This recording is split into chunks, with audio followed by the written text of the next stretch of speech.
Bonsoir. Bonsoir docteur, bonsoir à tous, merci d'être au rendez-vous pour le best-of de la semaine. Une semaine marquée notamment par la conférence de presse du gouvernement princier et l'annonce de l'assouplissement des mesures sanitaires en principauté.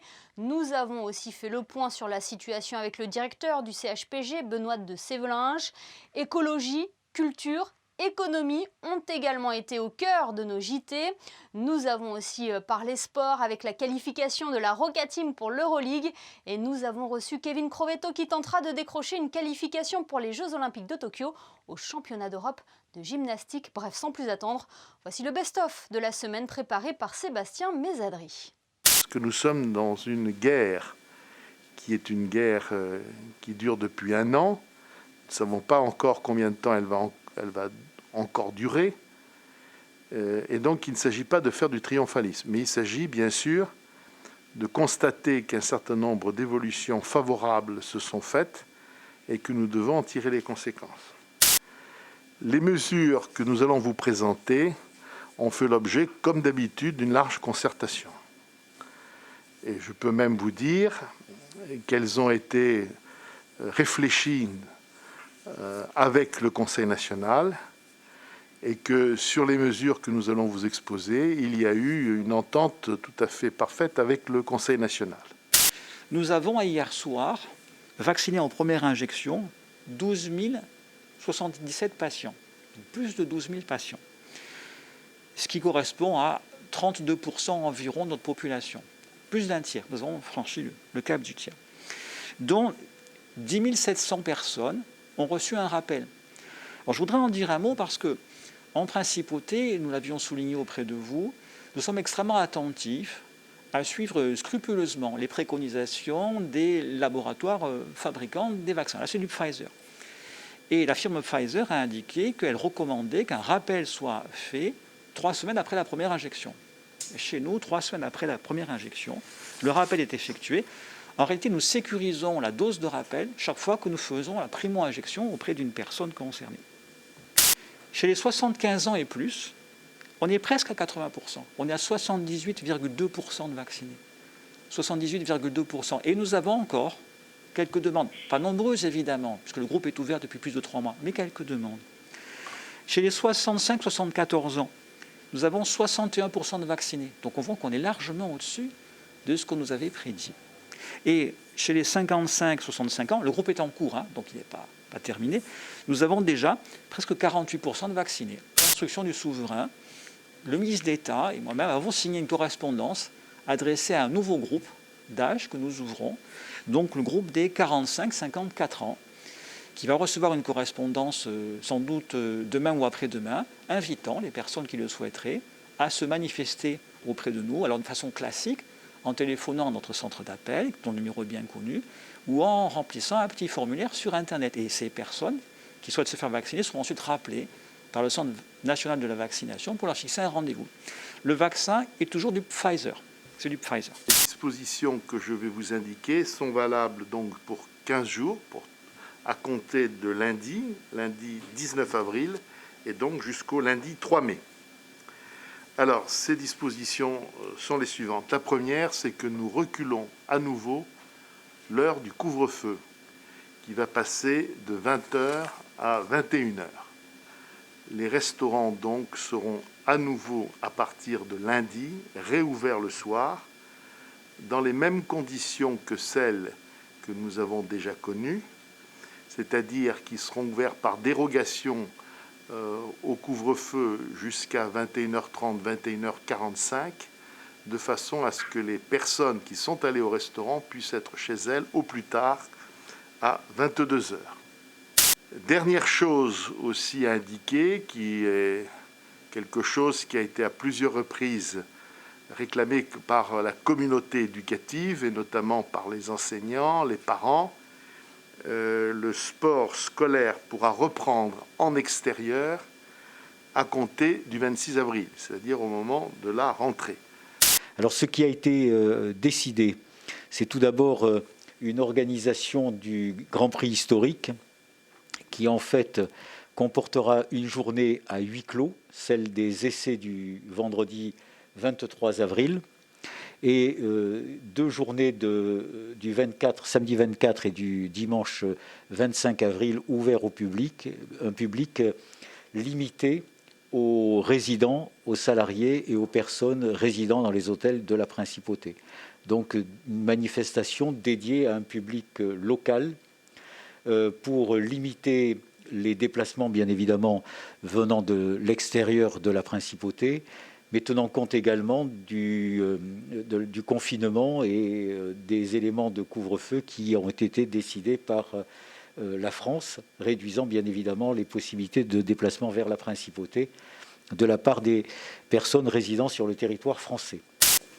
La réouverture contrôlée des restaurants et la tenue des 2 premiers Grands Prix sont un très bon signal pour notre économie.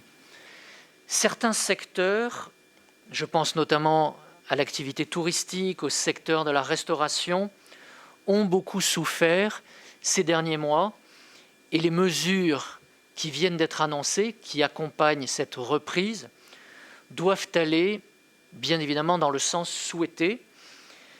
Toutefois, ces secteurs ont été aidés, ont reçu des aides financières, ont été accompagnés et ils continueront de l'être dans le courant du 2e trimestre de l'année 2021. L'État restera à leur côté. Mais l'économie n'est pas repartie. Les chiffres donnés en avril par justement l'INSEE ne sont pas bons. Je l'ai dit la dernière fois que nous sommes parlé, je pense que nous mettrons 3 ans à nous remettre de cette crise. L'hôtellerie, restauration et le tourisme est un secteur profondément impacté. On ne sait pas que va nous donner malheureusement les variants qui émergent au Brésil ou en Afrique du Sud. Tout ça fait qu'il faut être prudent. On peut comprendre la prudence gouvernementale, mais d'un autre côté, il faut essayer sur le moyen et le long terme d'accompagner le rebond économique le mieux possible. Monaco respire tous les jours. Il respire à la fois avec ses salariés qui viennent, pour plus de la majorité, au-delà des communes limitrophes. Donc c'est une respiration avec les Alpes-Maritimes. Et puis Monaco respire avec nos clients qui viennent du monde entier. Le commerce de gros a un travail avec le monde entier. Le BTP fait venir du personnel et échange aussi avec l'Italie, la France et même parfois l'Espagne et plus loin. Nous sommes un pays qui est connecté au monde. Et bien sûr, l'hôtellerie-restauration et les événementiels, on a des gens du monde entier qui viennent à Monaco. Donc, il y a toujours cette respiration, inspiration. Si le reste du monde va mal, nous sommes mal. Si le reste du monde va bien, nous sommes bien. Et c'est cet échange permanent qui nous enrichit aussi. Je pense malheureusement que c'est un petit peu rapide de parler de la fin d'une crise. Bien sûr. Alors le variant britannique, effectivement, il est là. C'est plus de 80% des cas de Covid sur Monaco. Donc il a vraiment pris le dessus. Aujourd'hui, on parle d'un variant, alors que c'est plus le variant, c'est la grande majorité. Pourquoi est-ce que ça circule moins? Alors il y a probablement aussi un effet des mesures sanitaires, le télétravail, le couvre-feu, le confinement du pays voisin. C'est des choses qui aident à diminuer la circulation du virus, c'est évident. Il y a peut-être aussi le retour des beaux jours, où les gens sont davantage en extérieur. Il y a la vaccination. Où on il y a se peut-être communique, aussi un début d'immunité on se contamine collective. moins parce qu'on est à l'extérieur, c'est ça? C'est sûr. C'est certain. Aujourd'hui, on pense vraiment qu'on sous-estime la contamination via les traitements d'air. Et en extérieur, quoi qu'il en soit, l'air n'est pas confiné, on a un renouvellement qui est bon, et donc forcément on se contamine moins. Ça ne veut pas dire pour autant qu'il faut lâcher les mesures barrières. Ça veut dire que les mesures barrières sont d'autant plus efficaces à l'extérieur. Le Grand Prix, c'est un événement où il y a beaucoup d'intervenants sur le plan, on va dire, santé en général. Il y a la Croix-Rouge avec les secouristes, il y a les médecins de la Fédération automobile, il y a les médecins de l'Automobile Club, il y a les médecins de l'hôpital et il y a le SAMU 06 qui vient donner un coup de main. Rajouter le Grand Prix, c'est reprendre 3 week-ends. 3 week-ends de travail, là où on est censé avoir 3 week-ends de repos. Donc il a fallu qu'on retravaille tous ces plans-là pour essayer de rationaliser au maximum la présence des soignants et des médecins, pour assurer la sécurité dans les conditions réelles de ce qui va arriver, c'est-à-dire une partie de huis clos et une partie de course en public avec une jauge réduite. Donc il faut qu'on assure la sécurité de toutes ces personnes, tout en préservant en parallèle les soignants qui sont fatigués. À Monaco, il y a eu effectivement quelques cas à la résidence du Cap Fleuri. On a décidé en fait de transférer tous les cas positifs qui se sont manifestés dans l'EHPAD en hospitalisation. On a fait le choix, avec le CHPG, d'hospitaliser tout résident qui devenait positif à la Covid-19. Alors l'EHPAD à Quiétudine, c'est 100% des résidents vaccinés. Au niveau de l'EHPAD du Cap Fleuri, il n'y en a que quelques-uns et on est à plus de 95% des résidents vaccinés. Et pour les USLD, donc les unités de soins de longue durée, c'est également plus de 90% des patients vaccinés. Au niveau des médecins, 100% des médecins de la filière gériatrique sont vaccinés. Au niveau du personnel, on continue également notre information, de la pédagogie sur le vaccin, avec un nombre qui continue à grandir des soignants et des professionnels de la filière qui se font vacciner. Ça fait énormément plaisir parce que pour nous, dans notre championnat de France, Monaco fait partie du patrimoine français du basket. Ça avait été déjà le cas il y a 15-20 ans. Donc aujourd'hui, on les considère pleinement fiers représentants et porte-drapeau du basket français. C'est une performance exceptionnelle. Déjà, c'est très rare d'avoir 2 clubs français en Euroleague. C'était plus arrivé depuis 2015 avec Pau et Strasbourg. Et puis, c'est une performance d'autant plus remarquable qu'elle a été acquise aussi par une qualification à travers les résultats. Oui. Il fallait absolument, à minima, être finaliste de l'Eurocup. Ça a été le cas. Et puis, il y a eu... Mais il y a eu aussi des calculs savants, hein. Exactement, il y a eu cette dramaturgie de savoir, attention, il ne faut pas que Valence soit dans les 8, il y avait du suspense, il y a eu des matchs décalés, et ce fameux match Zénith-Saint-Pétersbourg, Panathinaikos Athènes qui a eu lieu hier, et qui a permis la délivrance pour, j'imagine, toute la ville de Monaco, et surtout le staff et les dirigeants de cette équipe et les joueurs. Connaissant le travail d'Olexei Yefimov et du président Diadeshko, qui ont un vrai réseau, qui ont fait des coups chaque année pour monter des belles équipes, je ne suis pas inquiet. Après, les surprises existent. On a vu que le Zalgiris Kaunas, avec 9-10 millions de budget, avait atteint le Final Four. Il y a toujours des coups à faire, mais c'est compliqué. En tout cas, ça sera une belle saison d'Euroleague. Il y aura forcément des moments compliqués, mais il y aura des moments de joie. Et j'ose espérer quelques exploits à domicile, pourquoi pas, pour attraper des gros. On sait que le corps humain a besoin d'un équilibre et d'une régularité. Et on le constate que ce soit chez les amateurs ou chez les professionnels, parce qu'on a pas mal de sportifs qui font des phases de reprise, puis d'arrêt, parce que les installations ont ouvert un moment, puis se sont refermées. Et on sait que le corps, du fait de la perte de cet équilibre avec l'activité physique régulière, on s'expose évidemment à des blessures qui peuvent être plus ou moins importantes selon l'âge. Alors la problématique, c'est que la Covid-19, c'est une maladie infectieuse respiratoire. Donc elle a vraiment un tropisme pour se fixer sur l'appareil pulmonaire. Et il y a beaucoup de gens qui souffrent, en fait, puis qui ont eu soit une infection ou qui se sont compliqués avec des infections pulmonaires au cours du Covid et qui, à la reprise du sport, ils sont essoufflés. Ils ont du mal à monter des escaliers, ils ont du mal à marcher plus de 2 km. Donc on voit vraiment qu'il y a une phase de réadaptation cardiaque et respiratoire qu'il faut mener chez ces patients qui ont eu la maladie Covid, comme on pourrait le voir chez des gens qui sont insuffisants cardiaques. La plus grande souffrance, elle était mentale. Psychologiquement, un sportif, il a besoin de dépenser son énergie de façon quotidienne. Et le fait d'avoir ce sevrage, on sait que ça a un impact qui est même chimique, puisqu'on sait qu'au niveau du cerveau, l'activité physique, elle a un effet bénéfique. On fabrique des hormones positives, de la sérotonine, des endorphines, qui vous mettent dans un état agréable et de bonheur. Et donc ce sevrage-là, on peut l'apparenter à un sevrage d'une personne qui prend des drogues et qui d'un coup l'arrête. On a un vrai sevrage chimique. On s'entraîne en moyenne 25 heures par semaine. Comme un sportif de haut niveau en fait. C'est ça. Comment allez-vous physiquement? On sait les blessures ne vous ont pas épargné ces dernières années. Physiquement, je suis bien. Le confinement de l'année dernière m'a permis de bien souffler et me reposer, notamment au niveau des petits pépins physiques. Donc là, depuis la reprise, je suis quand même assez tranquille et je peux m'exprimer comme je le veux. Cette période qu'on vient de passer, on a essayé de la gérer de la manière la plus intelligente possible pour permettre aux danseurs, à leur corps, à leur esprit, d'être en harmonie, pour ne pas prendre de risques et pour faire face à ce changement de rythme radical. Mais je vous avoue qu'on est surtout en attente de ce qui va revenir et qu'on ne veut pas s'habituer à cette situation-là, même si on a, je pense, su la gérer plutôt pas trop mal. Je pense qu'après 19 années, on peut laisser quelqu'un d'autre prendre une institution et lui redonner un nouveau souffle.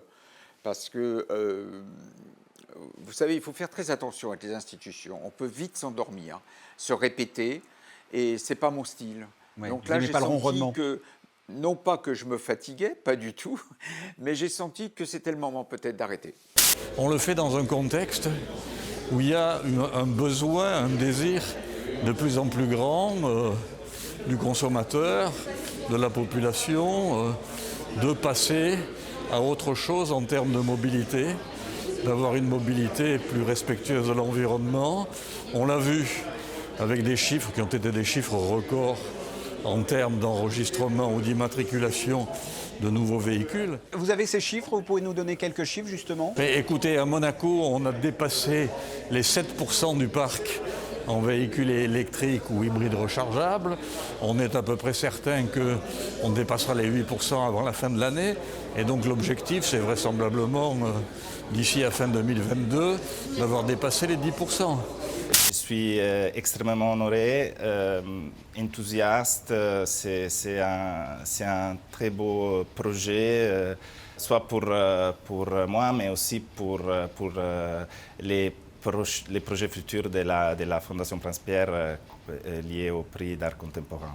Bon, de toute façon, là, c'est la finale, que ce soit Bologne ou Kazan, forcément, ça sera Monaco qui sera vainqueur de cette Eurocup. On est d'accord là-dessus? Là-dessus, on est d'accord. Pour la préférence du cœur, on est d'accord. Et je suis aussi d'accord avec vous, messieurs. Avant de nous quitter, un détour par les réseaux sociaux. Les vidéos qui vont suivre ont attiré notre attention. Elles nous ont fait rire, sourire, parfois même attendris. C'est le best-of des réseaux sociaux proposé par Mélanie Biancheri.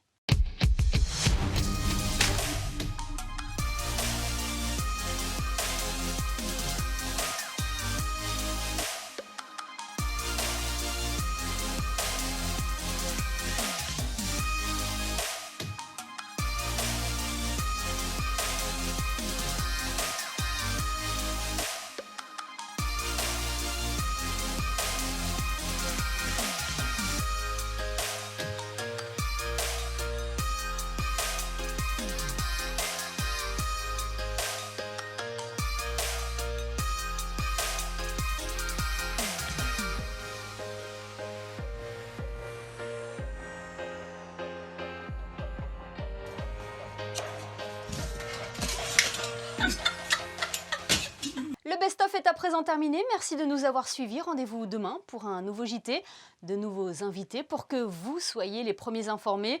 Dans quelques instants, retrouvez le dernier rendez-vous des experts au Rolex Monte Carlo Masters. D'ici là, portez-vous bien et à très bientôt sur Monaco Info.